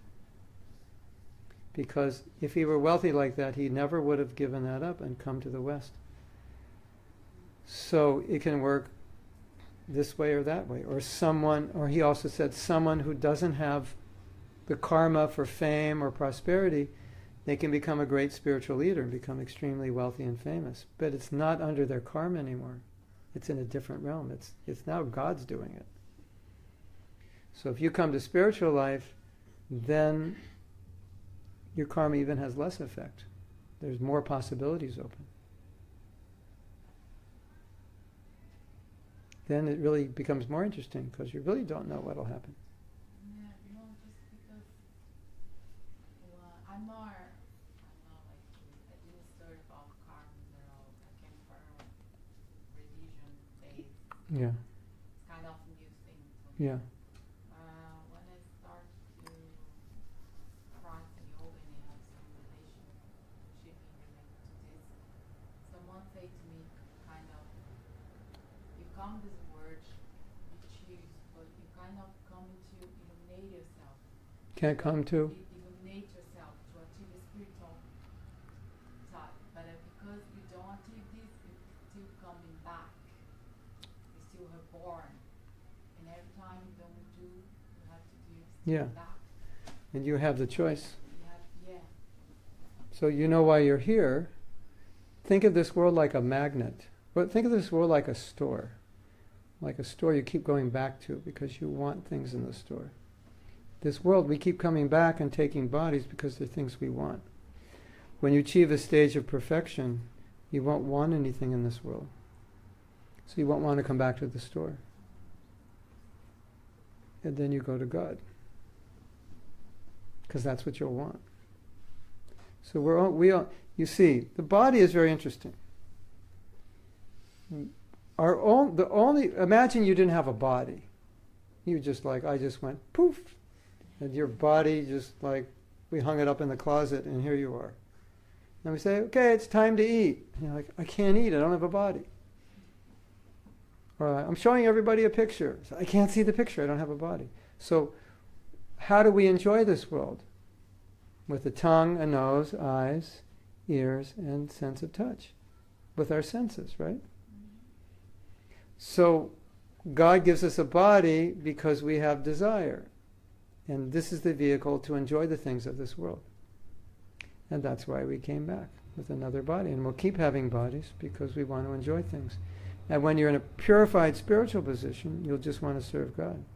And your body will be dedicated to His service. And you won't need a physical body because the purpose of a physical body is to enjoy the physical world. Does that make sense? Yeah.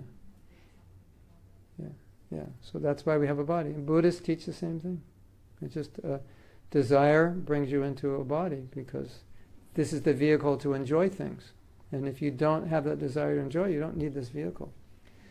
Then you can achieve a spiritual body, and that's perfectly suited for spiritual life. But when you want material life, you have a material body. And these bodies are like prison suits, and the bars of the prison are birth, old age, disease, and death. We can't get beyond death in this body. So that's the prison bar, and this is the prison suit. And liberated spiritual people don't have these bodies because they don't want to come here.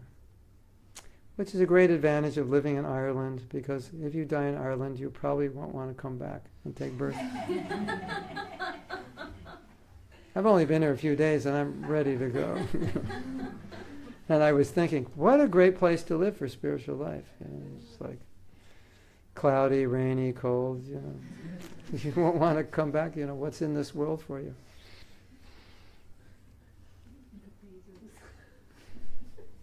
Yes. You mentioned that karma on a spiritual level has a different effect, like in real life. Yeah. And you just reminded me. I came across with an interesting story. There was one Russian devotee, and there were astrologists there, and there was a big festival somewhere in Russia. And those astrologists, they made his chart, and they wanted to check it out.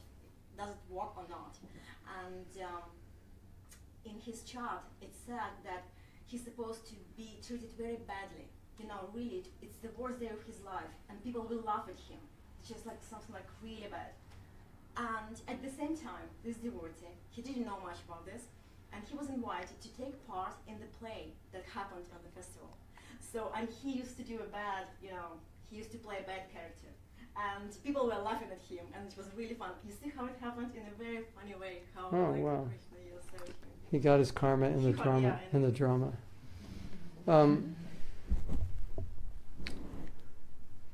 When you take a spiritual life, all your bad karma can just be absolved, like boom. That's the power of spiritual life. But the also interesting thing about good karma is, from a spiritual perspective, good karma isn't good, because good karma just means you will come back in a good situation, but you'll still come back. So my spiritual master said, it's like being in prison. You just got a better, you have a 5-star jail cell. That's good karma, but you're still in prison.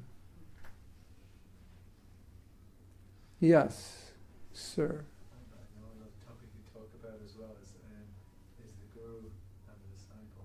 Mm-hmm. So there's also the relation of karma in that as well, and also in enlightenment. It seems to be coming from an outside source. It's beyond what your karma.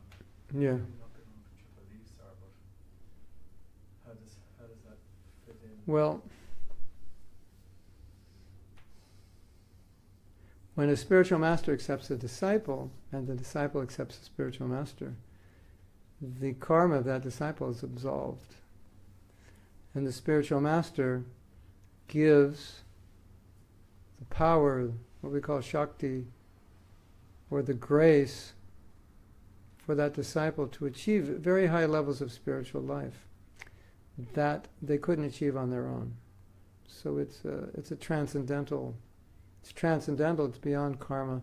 But in order for that disciple to progress spiritually, they have to wipe their karma out. So the spiritual master agrees to take the karma. The same thing with Jesus, right? So that clears out your path, and then you can go forward in spiritual life. So that's a special blessing of the spiritual master. Or any saintly person, any advanced person. It's said in our scriptures, if you see a saintly person or someone who's very advanced, just by seeing them you become purified of karma. And it's said, if you see a person who's very bad, you become contaminated. Isn't that interesting? So we're all purified of karma now. Yeah, until you go out on the street. I don't know about me. I don't know if I'm that powerful that I can protect you from what's out there. But it's true, and you can feel that. If you're around certain people, you'll feel uplifted. If you're around certain people, you'll feel degraded in some way. Yes? Earlier you said that you do something that you don't want to do. Yes. And I just wanted to ask about anger. Yes. What do you have to believe not to be angry? It's a very good question. She's asking, well, what would be the beliefs that could help you control anger? Could you give a practical situation that makes you angry, and we could deal with that?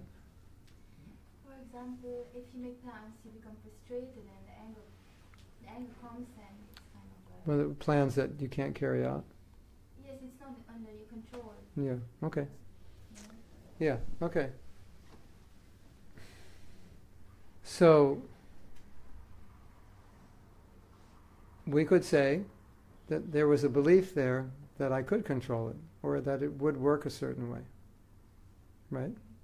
Which caused frustration when it didn't work out the way I wanted. If there's a belief that I'm not in control, it may not work out, I have to accept things as they are, you wouldn't get angry, right? So a lot of the anger that we have is generated, I believe, from false expectations, from expecting something to be a way it can't be, or it can't always be, or you want it to be this way, but doesn't mean that anybody can live up to that, or that the world or nature will follow that, even though it's supposed to be this way, but there's no guarantee. Your boss said this, but there's no guarantee. There was no contract. He changes his mind. You're angry. All you can do is accept it. That's the nature of the world, that's the nature of people. Once you accept it, you're not angry. So anger always has something to do with control. And acceptance always has something to do with allowing things. You try your best to do the right thing, to make things the way they should be, but then the other side is acceptance when it's not there. And when there's acceptance, there's not anger. Expectations that aren't met causes anger. Sometimes you have to change your expectations. You have to adjust them to be more realistic. Sometimes our expectations are not realistic, so naturally we become angry. Sometimes we expect things of people that are impossible for them to do, and we never even told them we expected it. And then we become angry. It doesn't make sense. Women expect men to be ways which most men can't be. It's not their nature, or vice versa, and they get frustrated. Isn't it? Women want men to be very emotional and listen and supportive, And they've done experiments that when women talk, men, after about 7 minutes, they can't listen. They're completely distracted. Because women are just like, they're talking, but they're just talking. And men want them to talk about something, and they're just talking. And they just can't do it. And so, once you understand that, then when you see after 7 minutes he's distracted, you just stop talking. You don't get angry. So, it's sometimes I think our expectations are not realistic, and we frustrate ourselves. Isn't it? I mean, this is just science. Not trying to put men down or say women are foolishly expecting more. It's just this is their limitation. Unless you're talking about something that's systematic, it makes sense, it's coming to a conclusion. After 7 minutes, they can't pay attention.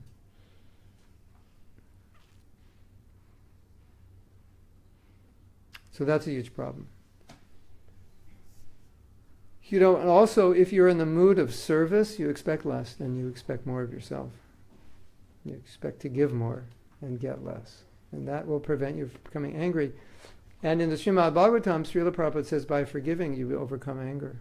So if you're forgiving proactively, you're always in a forgiveness mood. In other words, you're not expecting people to be, you're accepting people as they are, then there's nothing to forgive. There's nothing to become angry about. So just to add to that, like you were saying, isn't that like a form of weakness, not strength? Could that be seen as weakness? To forgive somebody? Or to just let things happen, to be the one attacked or the one who's constantly getting the bad end of the stick. How is that strength gained from that? Well, you don't let bad things happen. You make the effort for right things to happen. But sometimes, after you've made every effort, they still don't happen. So that's when your strength comes in, to accept. To accept what you can't change. That's a strength. Not that you don't try to change it. And another point, if we're talking about forgiving, sometimes you forgive but you try to change at the same time. Because resentment is just a form of anger, and if you're angry, that'll degrade you. It'll also degrade you if you don't protect a situation that needs to be protected. But to protect it, you don't have to be resentful. And people make that mistake. They say, in order to protect this situation, I have to be angry at you. But anger degrades you. So you can protect the situation, but not be angry. That's the trick. Because anger is a material emotion that degrades us. It can also be a spiritual emotion. So if your anger is spiritual, that's good. If it's material and you use it to protect, you've just cheated yourself in the name of protection. And you're actually not protecting yourself, you're contaminating yourself. So in that case, that would be an amazing strength. You can be non-envious and forgiving, but take care of the situation to prevent any damage. So it's like people say humility is a weakness. It's the greatest strength. People say humility is a weakness, can't be humble. So it's kind of like an excuse, but humility is not a weakness. Humility means to understand the power I have comes from God.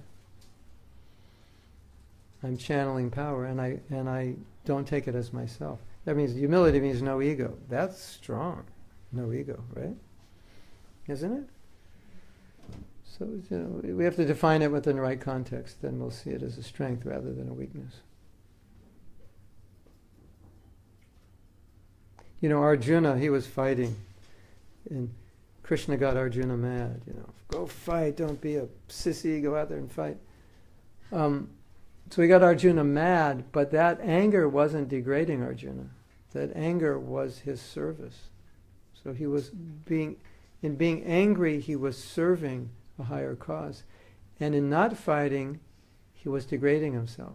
So the non-violence was degrading him, and the violence was uplifting him. Because the motives in fighting were right, and the motive in not fighting was wrong.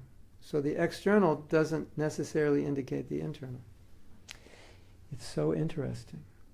Arjuna told, Krishna said, fight. Arjuna said, I don't want to fight. That was pride.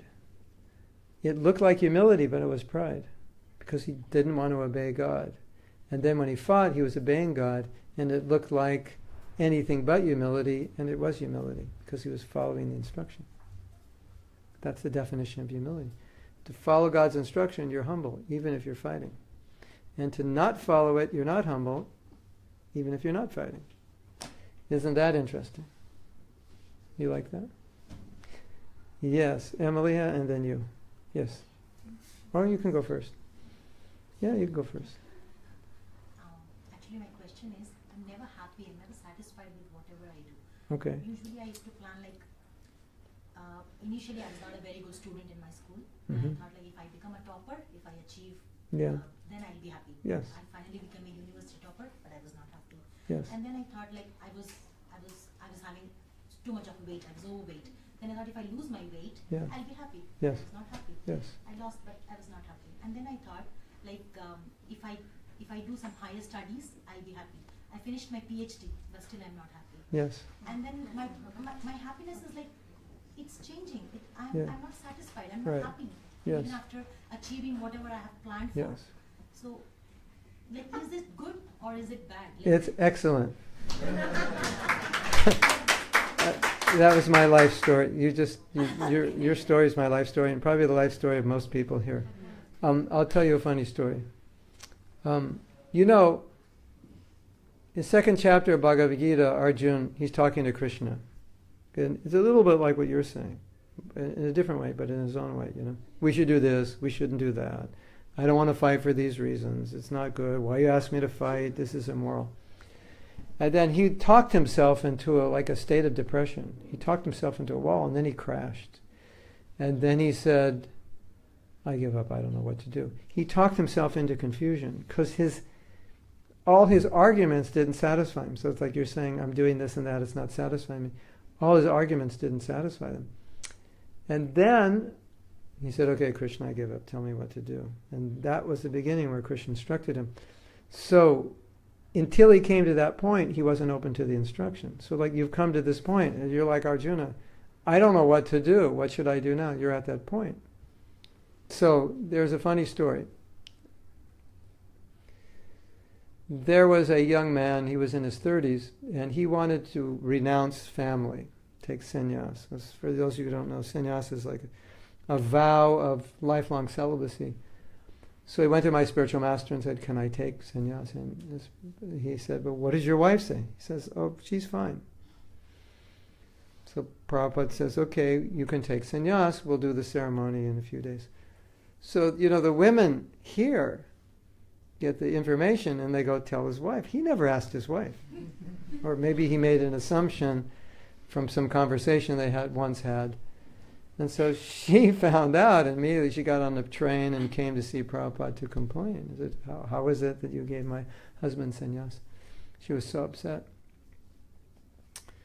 And she said, I'm so upset. I hate everyone and I hate everything. And Prabhupada said, oh, very good. You're just like Arjuna. Yeah. So he took the negative as positive, like you just come to the end and you see there's nothing in this world that's going to make me happy, so what's going to make me happy? God. So Krishna brought you to that position. So you could consider yourself fortunate. So now you're in a perfect position, because most Indians, when they come to the West, don't have that realization. They have the realization, oh, I've got a nice car, nice apartment, nice job, everything's good. But your realization puts you in a perfect position for spiritual life, because you understand that happiness can't come from these things, therefore it must come from spirituality. So that's good. How many of you could relate to her story? Raise your hand. Yeah, many people. What was the result of her story? She's now going to she's going to take a step in the right direction. I hope. Yes. I don't think there was a result. We're trying to make it. We're trying to resolve it now. That you study Bhagavad Gita, you can relate to Arjuna, and you can understand that your happiness is not in those things. It's within you, within your spiritual connection. Yeah. It actually takes many lifetimes to come to this realization, because most people don't have this realization, and so they come back again and again. So you have it, so that's good. And like finally, when I was in India, back home, whenever I used to feel unsatisfied and depressed, I used to go to temple and I used to start crying, and then finally I used to feel like, okay, Yeah. for a moment I'm happy. Yes. But then now I feel like I'm deprived of God even, because here I don't find temples often. Like, Yeah. so I stay at a very far place, so I don't find, like, I don't know, I don't You have to feel make your complete. home a temple. Yes. You get some Murti, and he'll show you how to chant. Every day you chant japa, and you'll make your house a temple. That's important. And there's so many classes online you can study. Yeah. Should we chant some more now? For a few minutes? Because we're supposed to end at 8:30, right? Just chant a few minutes. And then tomorrow, what's the topic? Guilt? Forgiveness. Oh, yeah. Amazing. Oh, yeah. Emily has a question. Don't mind if it's too late. You can ask tomorrow? Okay. So tomorrow, forgiveness. I've taught forgiveness for 10 years. So I have a lot of experience in workshops and seeing how people respond. So I'll give you a little preview. It's not just about forgiving another person, but has ramifications on so many aspects of your life. Because to forgive someone, you have to change the way you think. And by changing the way you think, it changes so many things in your life. You know, it's like you have something, you move it, and now everything is affected differently. So forgiveness is extremely powerful in transforming your heart and consciousness and your life. So definitely tomorrow you should come.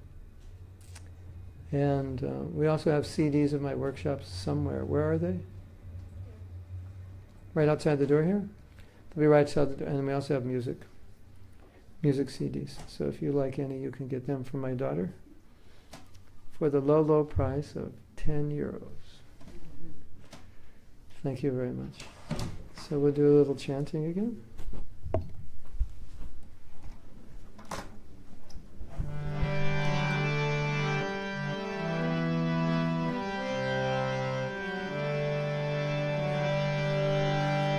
Hare Krishna, Hare Krishna, Krishna Krishna, Hare Hare, Hare Rama, Hare Rama, Rama Rama, Hare Hare, Hare Krishna, Hare Krishna, Krishna Krishna, Hare Hare, Hare Rama, Hare Rama, Rama Rama, Hare Hare, Hare Krishna, Hare Krishna, Krishna Krishna, Hare Hare,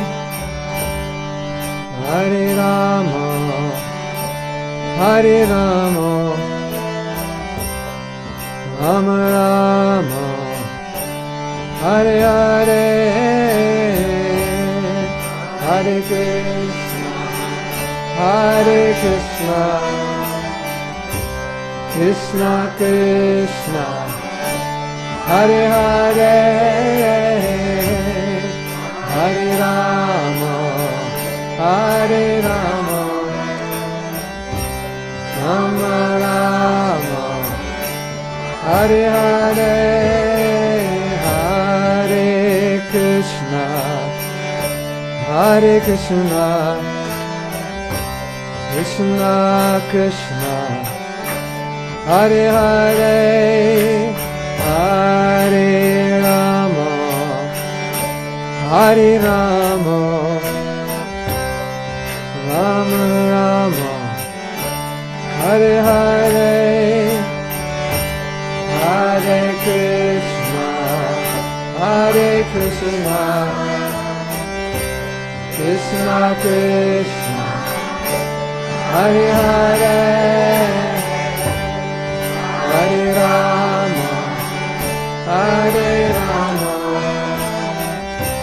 Rama Rama, Hare Hare, Hare Krishna, Hare Krishna, Krishna Krishna, Hare Hare, Hare Rama, Hare Rama,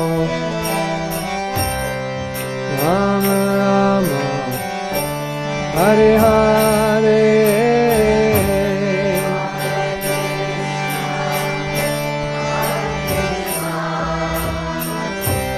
Krishna Krishna,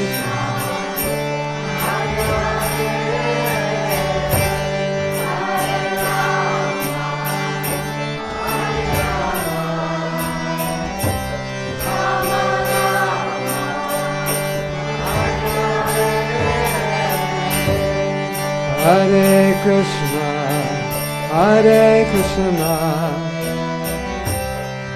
Krishna Krishna, Hare Hare, Hare Rama, Hare Rama, Rama Rama, Hare Hare,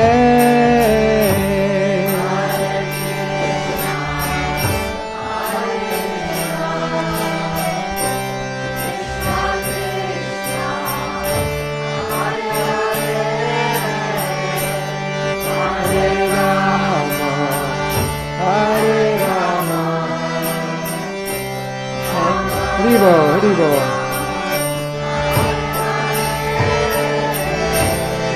Hare Krishna, Hare Krishna,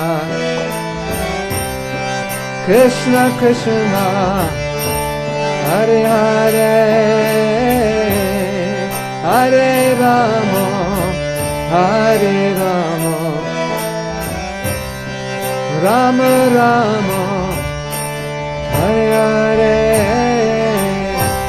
Hare Krishna, Hare Krishna, Krishna Krishna, Hare Hare, Hare Rama, Hare Rama, Rama Rama, Hare Hare, Hare Krishna, Hare Krishna, Krishna Krishna, Hare Hare, Hare Rama, Hare Rama, Rama Rama, Hare Hare, Hare Krishna, Krishna Krishna, Bola Hare Rama, Hare Rama, Bola Bola Hare Hare, Hare Krishna, Hare Krishna, Krishna Krishna, Hare Hare, Hare Rama, Hare Rama, Rama Rama, Hare Hare, Hare Krishna, Krishna Krishna, Hare Rama, Hare Rama, Bolo, Rama Rama, Hare Krishna, Hare Krishna, Krishna Krishna, Hare Hare, Hare Rama, Hare Rama, Rama Rama, Hare Hare, Hare Krishna, Krishna Krishna, Hare Hare, Hare Rama, Hare Rama, Rama Rama, Hare Krishna, Hare Krishna, Krishna Krishna, Hare Hare, Hare Rama, Hare Rama, Rama Rama, Hare Hare, Hare Krishna, Bolo, Krishna Krishna, Hare Rama, Hare Rama, Rama Rama, Hare Hare, Hare Krishna, Hare Krishna, Krishna Krishna, Hare Hare, Hare Rama, Hare Rama, Rama Rama, Hare Hare,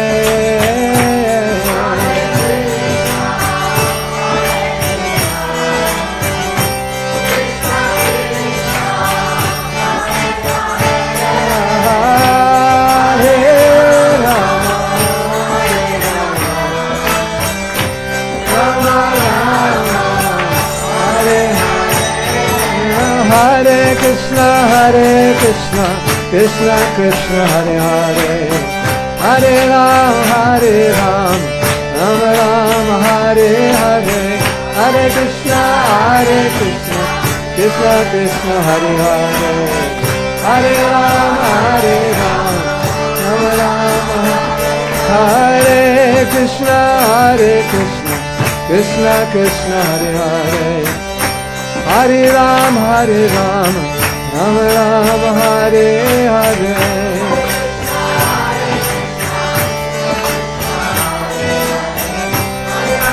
Oh, Hiva!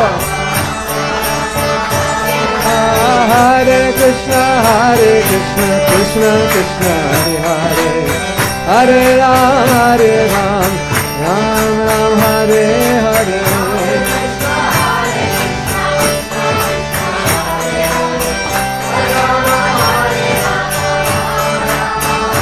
Hare Krishna, Hare Krishna, Krishna Krishna, Hare Hare, Hare Ram, Hare Ram, Ram Ram, Hare Hare.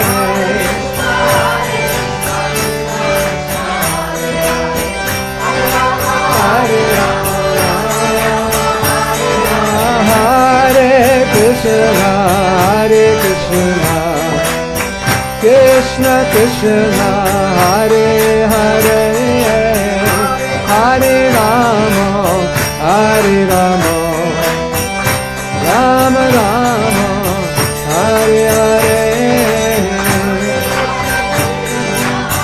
Hare Krishna, Krishna Krishna, Hare Hare, Hare Rama,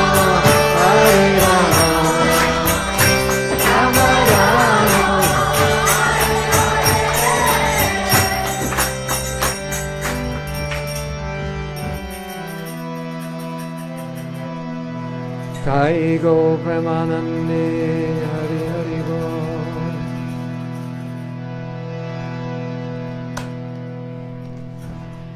So thank you all for coming, and we hope to see you tomorrow. My name is Mahatma Das, and my website is also named mahatmadas.com, if you want to check me out there, or Facebook Mahatma Das. We have classes just like this one quite often, and on my website you can sign up for notifications and become part of our WhatsApp group if you like. And I post daily quotes on Facebook. So we'll see you tomorrow. Hare Krishna.